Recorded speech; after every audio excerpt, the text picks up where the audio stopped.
Her escape fund had $3,000. Her body had too many bruises to count.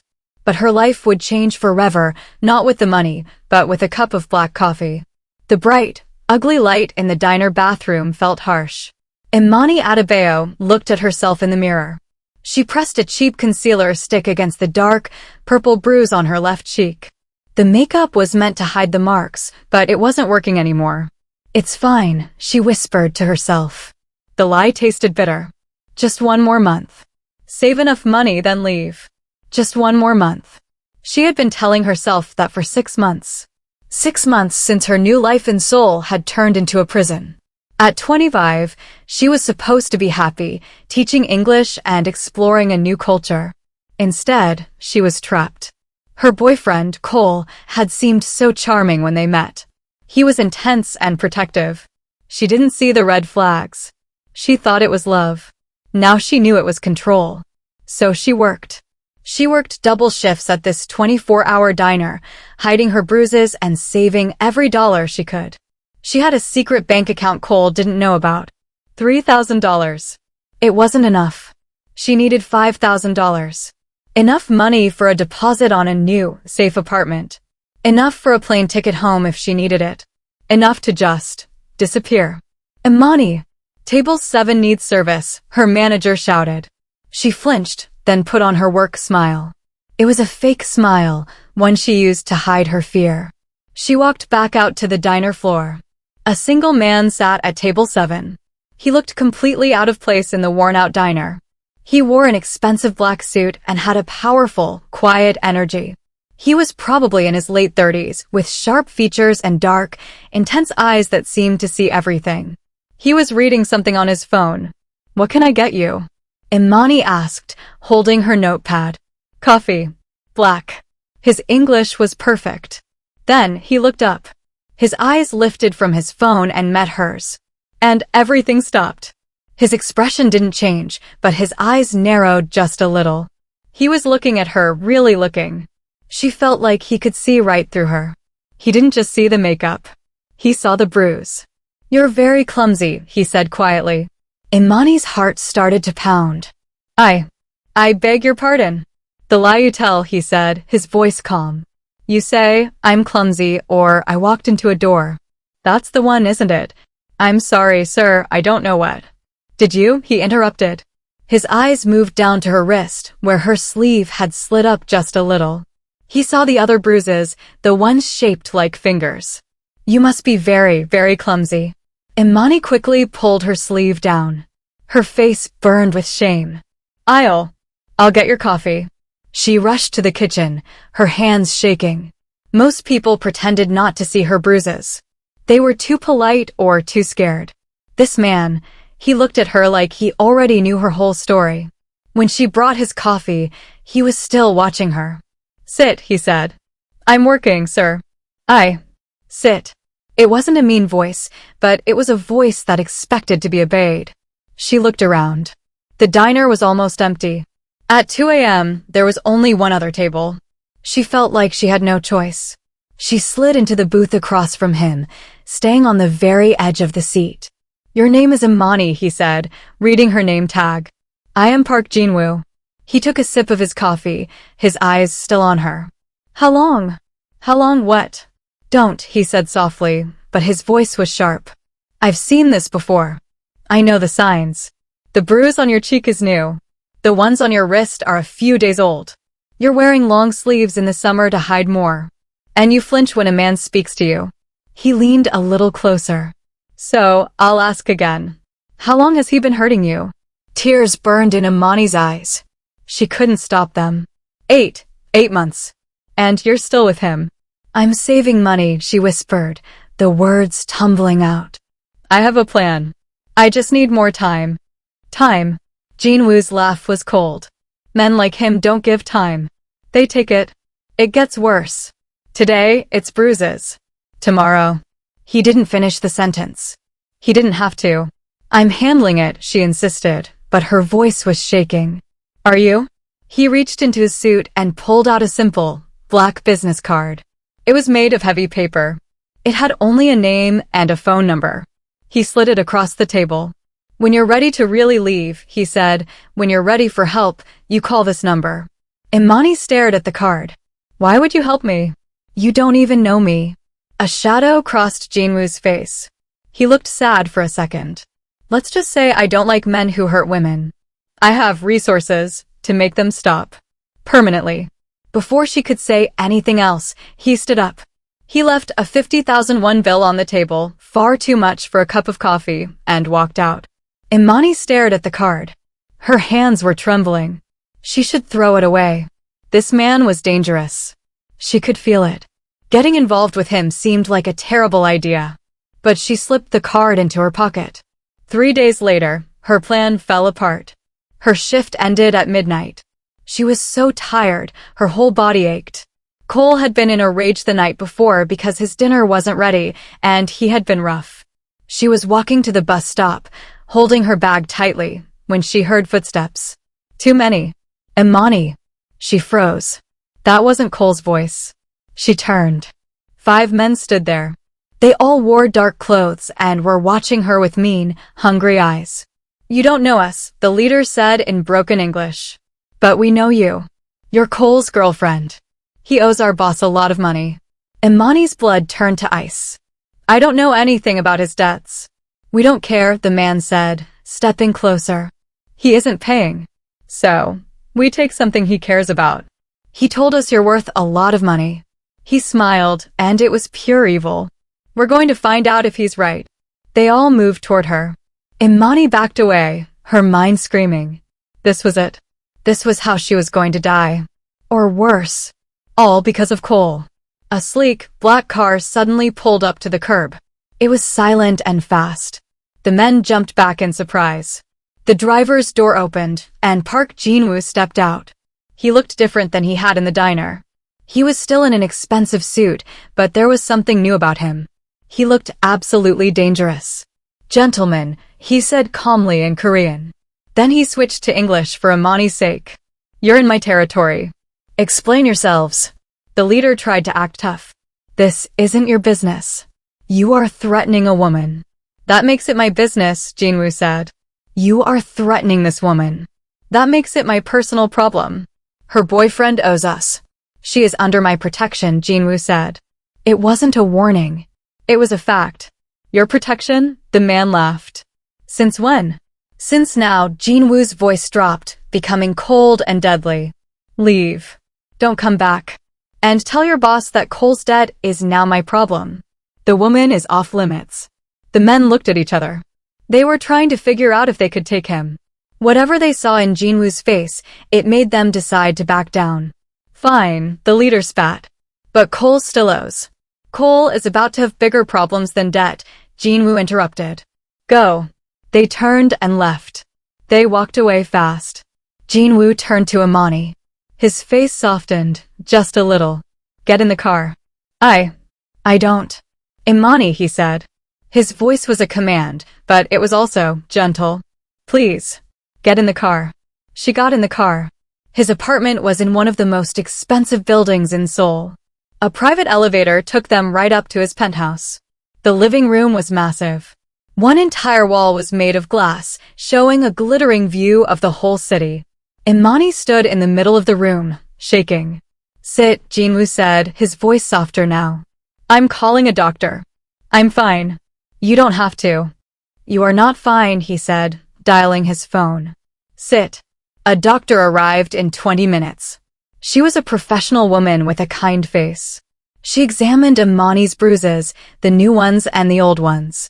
She didn't ask any awkward questions. No broken bones, she told Jin-woo in Korean, then said to Imani in English, but you are badly bruised. You need rest. And you need to be somewhere safe. After the doctor left, Imani stood up. I should go home. Home. Jin-woo's voice was sharp. Home to him? To the man who did this? Home to the apartment where those men now know you live? Are you crazy? I can't stay here. Yes, you can. You will, he said. You will stay here tonight. Tomorrow, we will figure out the next steps. But for right now, you're safe. Just accept that. Imani sank back onto the sofa.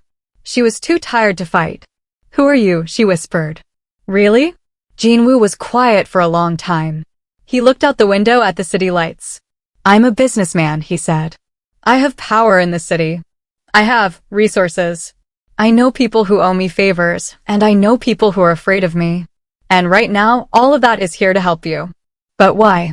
Because everyone deserves to feel safe, he said quietly. And because I've seen what happens when no one steps in to help. I won't let that happen again. That night, Imani slept in a guest room that was nicer than any hotel she'd ever seen. And just before she fell asleep, she heard Jin-woo making a phone call in Korean. His voice was cold. Find Cole. Find the 5 men who threatened her. I want them gone by morning. This is personal. Imani woke up to sunlight and the smell of coffee.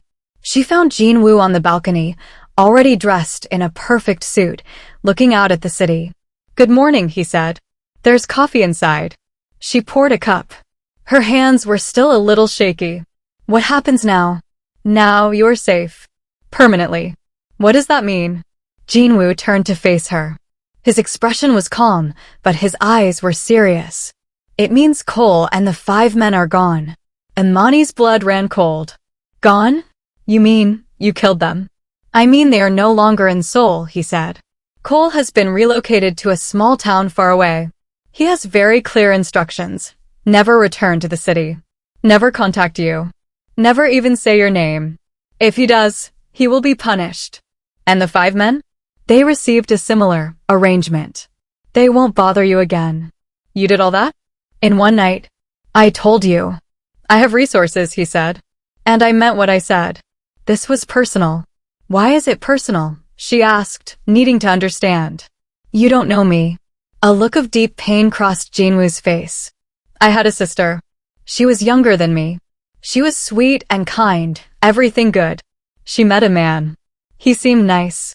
He wasn't. His jaw tightened. By the time we realized what was happening, it was too late. He killed her. Imani put her hand over her mouth. Oh my God. I was busy, Jin-woo said, his voice hard. Busy building my company, making money, getting power. I didn't see that she needed help.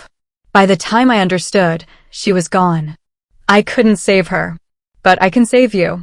And I will. That's not your choice to make. Isn't it? He said, stepping closer. You were being beaten. You were being threatened by loan sharks.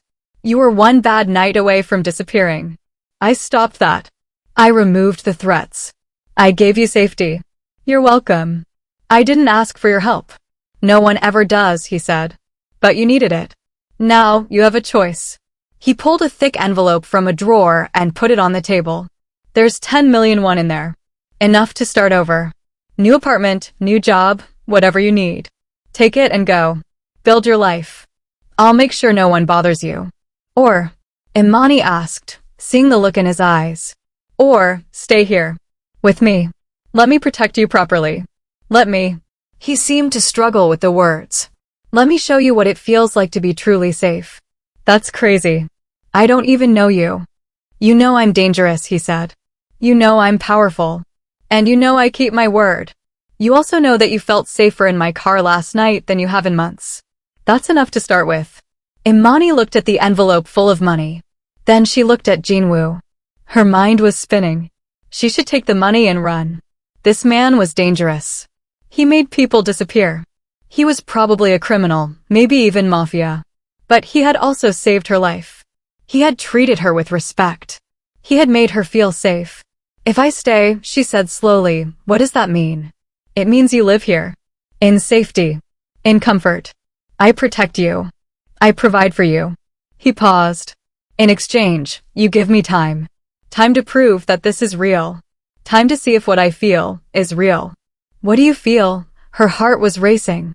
I feel, Jin-woo said quietly, like maybe saving you is also saving me. Like maybe we both deserve a second chance. He was right about one thing. She hadn't taken the money and run. She was thinking about it. And God help her, she stayed. She didn't plan to stay long. Just one night. Then another. Then a week. Jin-woo kept his word. He gave her space. She had her own room, on the other side of the huge penthouse. He never pressured her. He just gave her safety. He had her things delivered from her old apartment. He paid off her old lease. He got her a new phone, explaining that Cole had been tracking her old one. "Why are you doing all of this?" she asked him one evening. They were eating dinner together. He had cooked. "Because I can," he said simply. "And because you deserve it. You deserve to be safe. You deserve peace." Over the next month, something changed. It wasn't love, not yet. But it was a connection. They started to trust each other. Jin-woo told her more about his sister. Imani told him about her family and about her dreams, the dreams she had before Cole. "You wanted to be an artist," Jin-woo said one night. "That was a long time ago." "Was it?" he asked. "Or did someone just convince you to give up?" 2 days later, he showed her one of the spare rooms. It had been turned into a complete art studio. There were easels, paints, brushes, and canvases. Everything she could possibly need. Imani cried. Jin-woo just nodded. "Use it. Or don't. But the option is there." She used it. Slowly, week by week, Imani began to heal. The bruises on her skin faded. The fear in her heart faded, too. She started to feel safe. And in that safety, she started to feel something else. Something for the dangerous man who had saved her. 3 months after that night in the alley, Jin-woo took her to dinner. It was a beautiful rooftop restaurant that looked out over the whole city. "You're different," he said, watching her over his wine glass. "You seem lighter. Happier." "I am happy," Imani admitted. "I'm painting again. I'm not afraid. I feel like I'm really living." She looked at him. "Thank you." "Don't thank me. You did the hard part. You survived. I just removed the problems." "You did more than that," Imani said. She took a deep breath. "Jin-woo, what are we doing?" "This, living here, you protecting me, whatever this is." "What is it?" Jin-woo put down his glass. "What do you want it to be?" "I don't know," she said honestly. "But I know I don't want to leave. I know that when you're in the room, I feel safe. I know that. You've become important to me. And I don't know what to do with that." "You could accept it," Jin-woo said quietly. "Accept that maybe 2 broken people found something real. Accept that I'm never going to hurt you. Accept that what started as protection has become something more. For both of us. You feel it too?" "Every day," he said. He reached across the table and took her hand. "I told myself I was just protecting you, just trying to make up for failing my sister. But that was a lie. I'm keeping you safe because I'm selfish. Because you make my dark world better. When I come home and you're here, I feel like maybe I'm not a monster." "You're not a monster." "I am," he corrected, but his voice was gentle. "I do terrible things. I will do them again. That's who I am. But with you." He squeezed her hand. "With you, I remember that there's good in the world. You make me want to be a better man." Imani felt tears in her eyes. "That's the most romantic and terrifying thing anyone's ever said to me. It's the truth." He pulled a small box from his pocket. Inside was a single, beautiful key. "What is this?" "It's a beach house," he said. 2 hours from Seoul. It's private, secure, and has an art studio that faces the ocean. It's yours. Whether you stay with me or not, it's yours. A place that's safe and peaceful and only for you." Imani stared at the key. "You don't have to decide tonight," Jin-woo said. "But I want you to know that you have options. You have freedom. You have safety. And if you want." He met her eyes, and for the first time, he looked vulnerable. "You have me. All of me. The darkness and everything else. If you'll take me." Imani looked at this dangerous, powerful man who had saved her life and given her back her dreams. "I already decided," she said softly. "Weeks ago. I'm staying with you. Not because I'm afraid to leave, but because I don't want to." "Imani, you're not a monster," Jin-woo. "You're the man who gave me my life back." She took a shaky breath. "And I think I'm falling in love with you."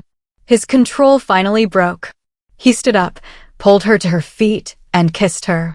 It was a kiss full of hunger and relief, a kiss that held months of waiting. "You're mine," he breathed against her lips. "I'm yours," Imani agreed. "And you're mine." "Forever," Jin-woo said, pulling her closer. And in his arms, Imani finally understood what safety really meant. It wasn't a world with no danger.